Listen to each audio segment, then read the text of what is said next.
नमस्कार, आरेशिया पुणेरी चॅनलमध्ये आपलं स्वागत आहे।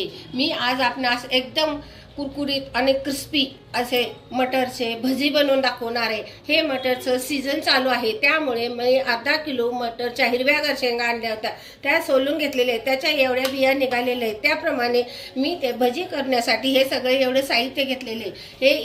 हे वाटीमध्ये बेसन पीठ अर्धी वाटी घेतलेले आहे। थोडंसं मी ह्याच्यामध्ये तांदळाचं पीठ घालणार आहे। हे थोडा बारीक लांबडा करून घेतलेला कांदा आहे, ही कोथिंबीर हिरवीगार आहे, हे थोडेसे मीठ आहे, हे थोडेसे ओवा आहे, हे लाल आणि हिरवी मिरची आहे आणि फोडणीसाठी मी हे तेल घालणार आहे।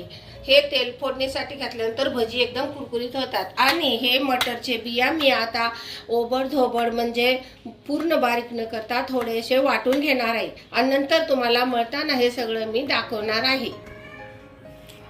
हे मी एकदम ओबडधोबड म्हणजे बारीक केलेलं नाही, एकदम मोठं मोठं असं मटरच्या बिया करून घेतलेले आहेत। त्यामध्ये मी हिरवी मिरची, कोथिंबीर, थोडीशी लाल मिरची टाकून एकदम बारीक करून घेतलेलं नाही, ओबडधोबड करून घेतलेले। त्यामध्ये हे मी कांदा घालत आहे। कांदा हा मी बारीक लांबडा चिरून धुवून घेतलेला आहे, हा मी ह्याच्यामध्ये घालते। हे आपणास आता हे सगळं घालून मी मळून दाखवते। हे आपलं बेसन पीठ आहे। हे बेसन पीठ आपल्या ह्याच्यामध्ये जेवढं लागतं तेवढं घाल। आता सध्या मी हे 2 चमचे घालत आहे आणि तांदळाचं पीठ हे मी आता सध्या 1 चमचा घालत आहे। आणि हे सगळं घातल्यानंतर मी ओवा सुद्धा ह्याच्यामध्ये घातला आणि मीठ हे चिमटभर मी घालत आहे। जेवढं आपणास पाहिजे तेवढं आपण मीठ घालू शकता। हे सगळं घातल्यानंतर आपण ह्याच्याच पाण्यामध्ये जास्तीत जास्त मळण्याचा प्रयत्न करायचा। हे सगळं एकजीव झाल्यानंतर मी हे तेल गरम करून ह्याच्यामध्ये घालणार आहे। हे सगळं एकजीव करून त्यामध्ये आपण हे तेल घालूया। तेल थोडं काढल्यानंतर घालूया, म्हणजे हे भजी आपले एकदम कुरकुरीत आणि खायला चांगले लागते। म्हणून थोडंसं तेल गरम होऊन दे, मग त्याच्यामध्ये मी घालते। आणि हे सगळं घातल्यानंतर आपणास हे सगळं हे तेल गरम झालेलं आहे।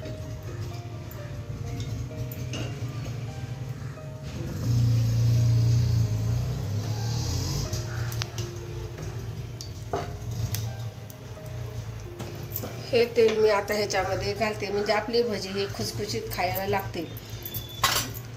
हे सगळं मी गरम असल्यामुळे चमच्याने सगळं मिक्स करते आणि हे सगळं मळल्यानंतर आपणास मी दाखवते। मळल्यानंतर 5 मिनिटासाठी आपण ह्याला झाकून ठेवूया आणि नंतर ह्याची आपण भजी करूया, म्हणजे ह्याची भजी खायलाच एकदम चांगले लागतील। हे सगळं मी मिक्स करून घेतलेलं आहे। त्यामुळे हे पूर्ण वाटी भरून पीठ लागलेलं आहे। तुम्हाला जसं लागेल तसं तुम्ही त्यामध्ये पीठ घ्या। आता मी हे तुम्हाला भजी सोडून दाखवते। हे भजी तेल गरम करायला मी अगोदरच ठेवलं होतं, ते तेल आता गरम झालं की नाही हे बघण्यासाठी मी वरून थोडंसं हे एक कांद्याचा तुकडा घालते। झालेला आहे, कांद्याचा तुकडा वर आलेला आहे, म्हणजे हे तेल गरम झालेलं आहे।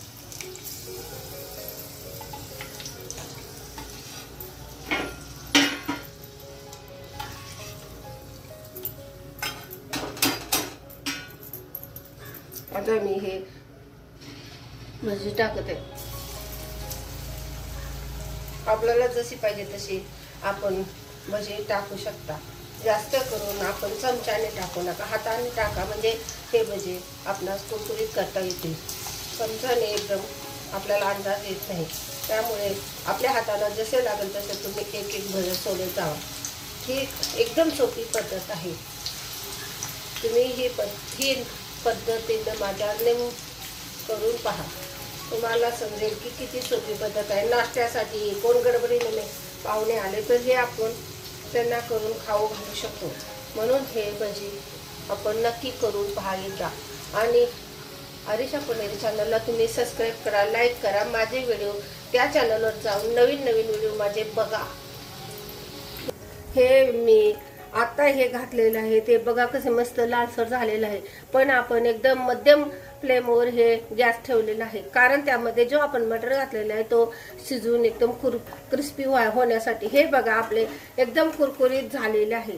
हे आता मी याच्यामध्ये आपणास काढून दाखवते. हे बघा किती हे बघा कुरकुरीत झालेले कसे वाजते बघा, हे एकदम क्रिस्पी झालेलं आहे का. हे भजी पेक्षाही चांगले झालेले आहे. आता मी अजून एक वेळ आपणास हे घालून दाखवते.